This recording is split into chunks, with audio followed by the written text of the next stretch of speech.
नमस्कार दोस्तों, क्या कह रही ज़िंदगी में आप सबका बहुत बहुत स्वागत है। बहुत चमकदार रोशनियाँ यानी बहुत लंबी परछाइयाँ, ये कैसी बात है भाई?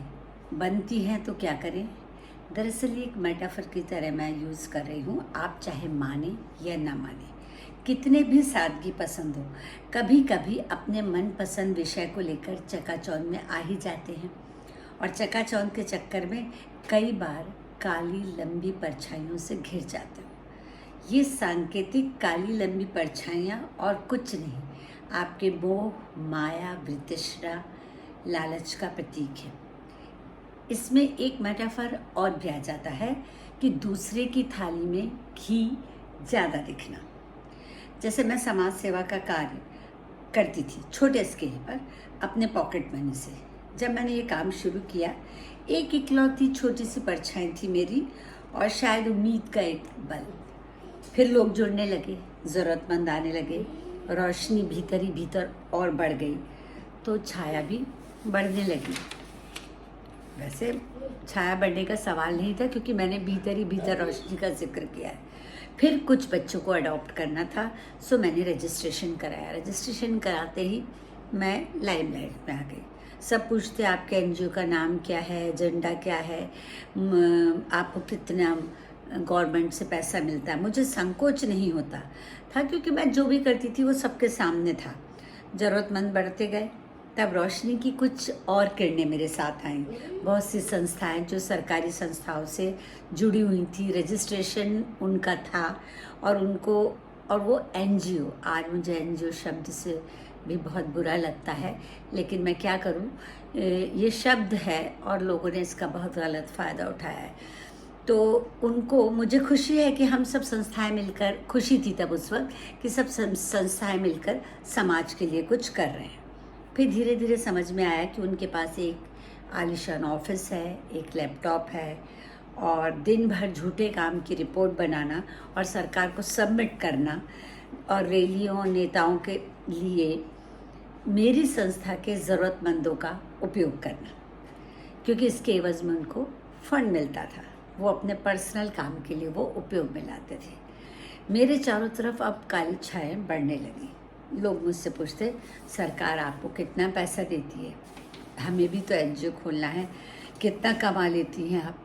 मैंने कभी सोचा नहीं था। मैं सोचती थी समाज सेवा एक अपने दिल का, अपनी इच्छा का काम है, इसमें आप कमाने के बारे में कैसे सोच सकते। पर यह भी सही था कि अगर आपको चलाना है तो आपको समाज के उन लोगों से जुड़ना पड़ेगा जो इस काम में आना चाहते हैं। पर मुझे ये नहीं पता था कि वो सरकार से पैसा लेकर काम करेंगे और काम नहीं करेंगे। मैंने देखा चारों तरफ चमकदार रोशनियों के बीच में काली छायाओं के साथ धोखे के कुएं में खड़ी थी। फिर एक सरकारी मीटिंग में बुलाया गया मुझे, जहाँ समझाया गया कि मुझे यहाँ वॉलंटियर बनना पड़ेगा और इसके लिए मुझे लोगों से कौन कौन से फॉर्म भरवाने हैं, कौन से पेपर सबमिट करने हैं और महीने के अंत में मुझे रिपोर्ट तैयार करनी है। उसमें पेपर की कटिंग, फोटोग्राफ्स कि महीने भर मैंने क्या क्या काम किया, सब चाहिए। सरकार का रवैया तो ठीक था भाई, वो बात सही भी है कि क्योंकि वो एनजीओ को फंड देने वाली थी तो उनके काम का प्रूफ भी चाहिए। मैंने कहा अगर मैं पूरे महीने ये पेपर बनाने में लग जाऊंगी, वर्क सबमिट करने में लग जाऊंगी, ऑडिट करूंगी, तो काम मैं कब करूंगी? और मैं उठकर वहाँ से चली आई। लंबी परछाइयों वाली चमकदार नकली रोशनी मेरे पास से हट गई। फिर कुछ ऐसे लोग भी मिले जो आपको प्रोजेक्ट दिलाते हैं, पेपर वर्क करते हैं, आपका वक्त ख़राब नहीं होता, बस आप सरकार से फंड लेते हैं, वो कागज़ पे सारा काम कर देते हैं, आप उन्हें थोड़ा बहुत पे कर दीजिए। मेरी गति थोड़ी धीमी हो गई क्योंकि अब ऐसे एनजीओ बहुत बढ़ गए थे, पर काली छाया कम से कम छोटी हो गई ना।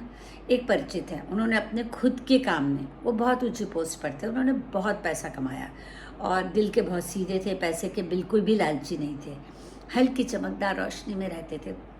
विदेश से जब लौटे पैसा कमाकर, तो यार दोस्तों के पास लंबी छायाओं और चमकदार रोशनी वाली दौलत थी।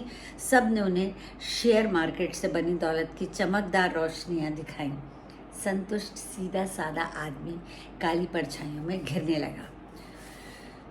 खूब पैसा कमाने भी लगे, मार्केट में लगाने भी लगे। मार्केट में एक दिन ऐसी गिरावट आई कि सारा पैसा डूब गया, सब चमकदार रोशनी गायब हो गई। उसी तरह बच्चे एक दूसरे की देखा देखी विषय चुन लेते हैं, दूसरे के थाली के घी को देखकर फिर बाद में काले सायों से घिर जाते हैं।